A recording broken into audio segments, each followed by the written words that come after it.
puta, chaval! ¡Guau!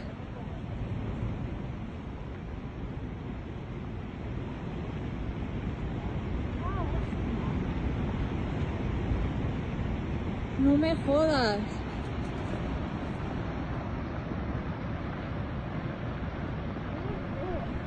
Welcome to the post-season. I told you I might not be away from your screens for very long. This week's turned out to be more wintry than most of the last 2 or 3 months.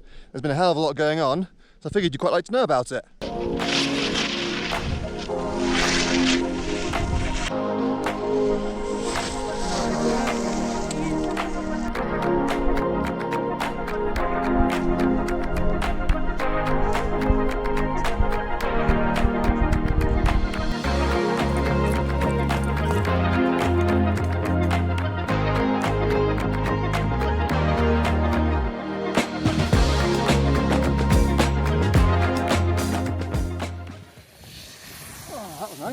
We've had a good top of the snow virtually every day this week.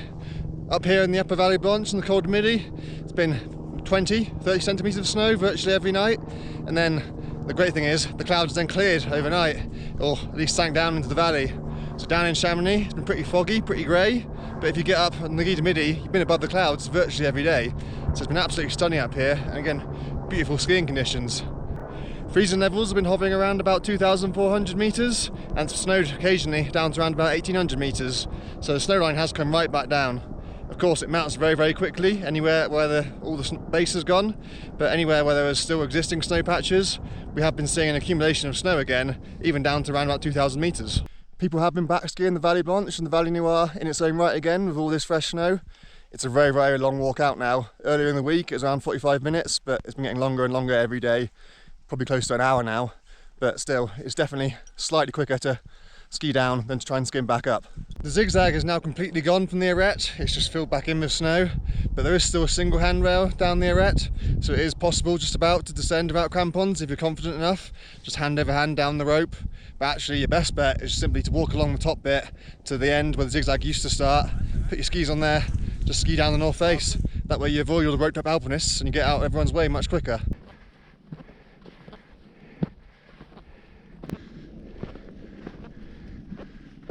Back on Tuesday, we skied the Cosmic Couloir.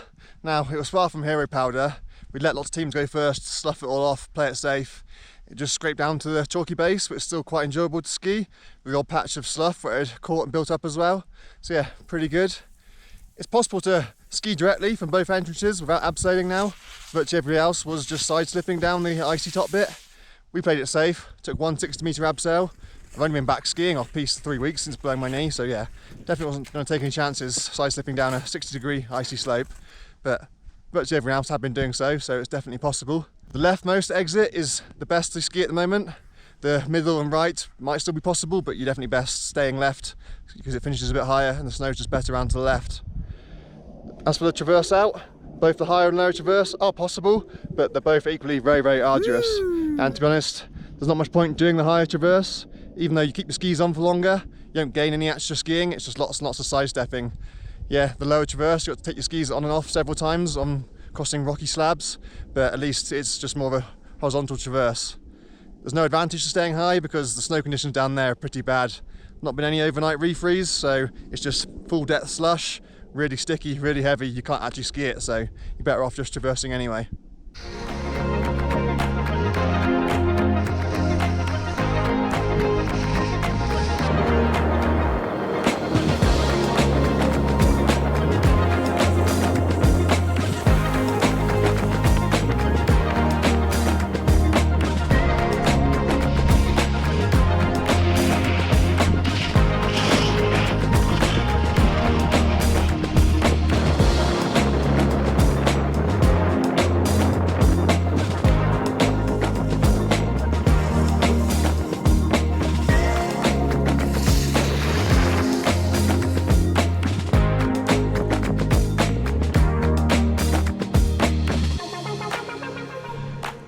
On Thursday, there was an absolutely huge SERAC fall and avalanche on the east flank of Mont Blanc to tackle. I'm talking half of a hanging glacier just went in one go. So the what was the side wall of the Contamine Negri climb and ski descent. So the rock wall on one side, and you have a big hanging SERAC on the other side. The whole thing's just gone now. It was absolutely huge. We could hear it from all the way down in Chamonix, and the debris went both sides of Pointe Nationale. Obviously behind me, the debris fan down there below the east face of Pointe Nationale. There's also a fan over on the Col du Midi as well. Most of the debris went this way, but enough went the other way to cause chaos.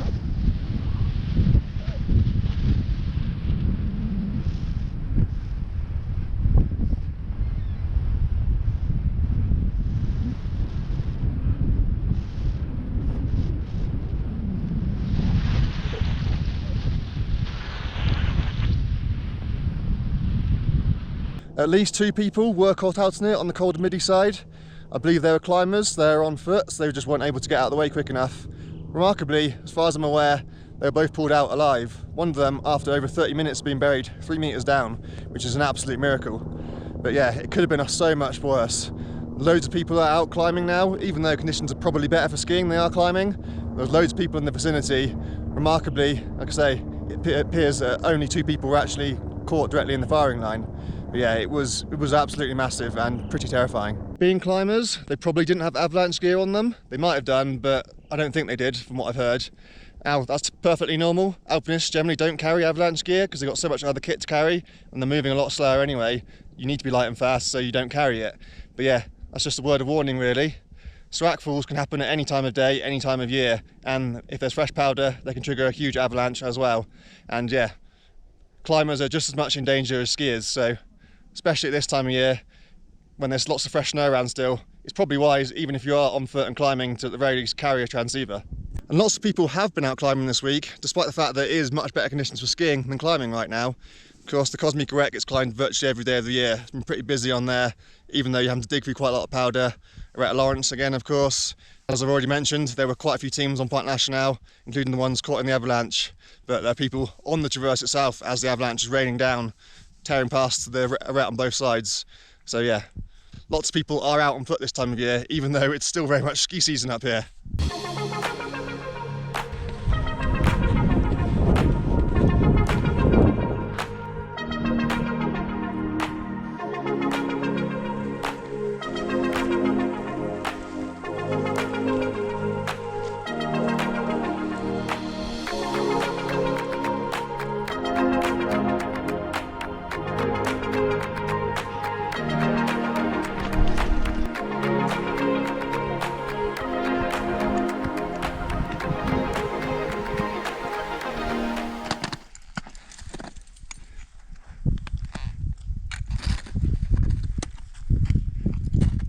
On Thursday, while all the chaos was going on Mont Blanc de Tacle, we were skiing the Glacier Ronde, and it was the best conditions I've ever done it in by far. It was absolutely sublime. Like thigh deep powder in places, far too deep for my skinny, lightweight, high mountain skis. The exit couloir was a very different story though. Very icy, very chossy. Lots of chaotic, scoured, slough moguls, especially in the lower half. Upper half was okay if you stayed to either side of the central runnels, but yeah, exit wasn't pretty. Yeah, it's never our fault. If it was my fault, I'd never do it. If I had better stuff, I'd probably be an amazing skier. Yeah, I'd be pro. It's my ice axe weighs 4 grams too much, that's the issue. Exactly. You're not unfit.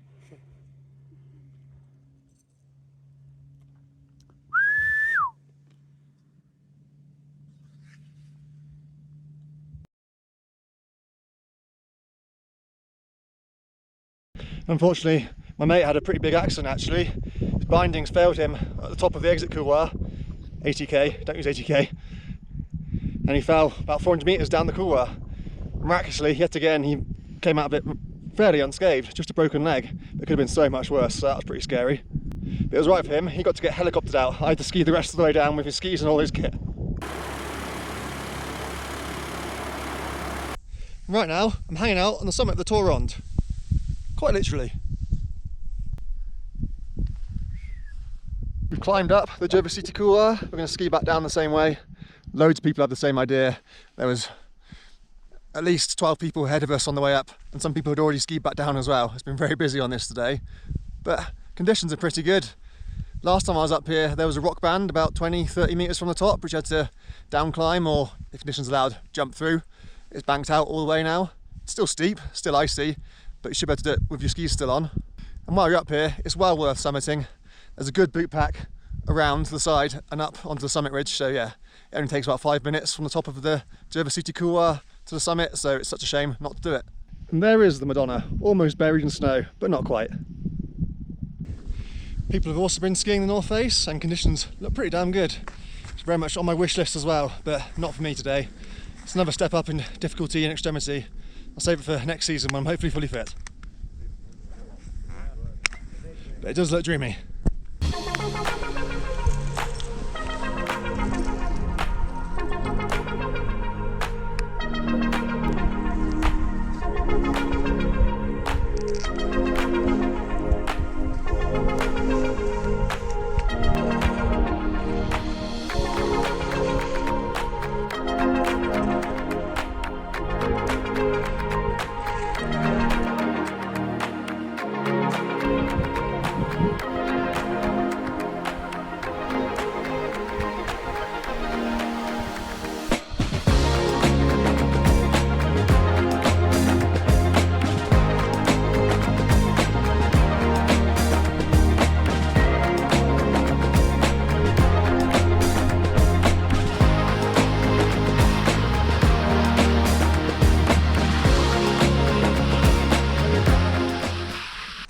That wasn't pretty, but we got down. The light went completely flat when we were skiing down, and you need to be able to see when you're steep skiing, especially something like that, which gets skied a lot, so the base is really cut up. So I think I managed 3 turns the whole couloir. But there's no points for style when you're ski mountaineering. It's all about getting up and down safely, and here we are, safe and sound. This is now the end of the road for the Valley Blanche. It's going to be a long old walk out from here. We're at the junction between the Chaux Glacier and the Mer de Glace, so yeah, very long walk out now. It's definitely the last time I'm skiing down this way. If I'm out skiing again, I'm going to skin up because this is going to be very hot, very arduous.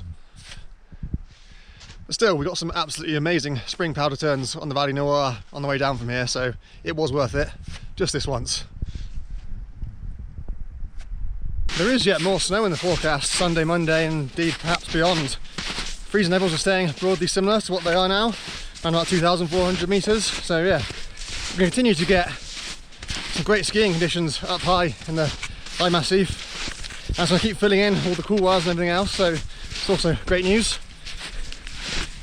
There's no sign of the heat wave that we had the last week of April returning. It's very much cool, damp conditions for the foreseeable at the moment. So I guess we're going to keep skiing.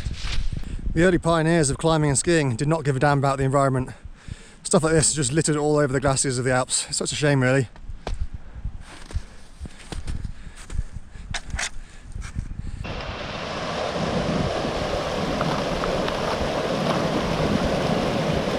Look at that, the difference in colour between the surface meltwater runoff, clear, and the river that's coming down through the moraines. Muddy as hell. That's really an impressive contrast.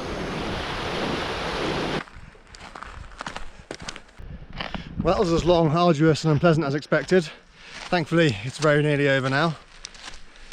I won't leave you by saying tune in next week. There might not be a next week. We're at the mercy of Mother Nature as to whether she decides to give me more meaningful snow to report on or not. But what I will say is, keep an eye out for my first summer alpine conditions report of the season. At some point this month it will happen, whenever I finally dust off the climbing gear and do something that's more summery and more alpine. Whereas right now, I'm very much still in winter mode. So yeah, tune in whenever that is.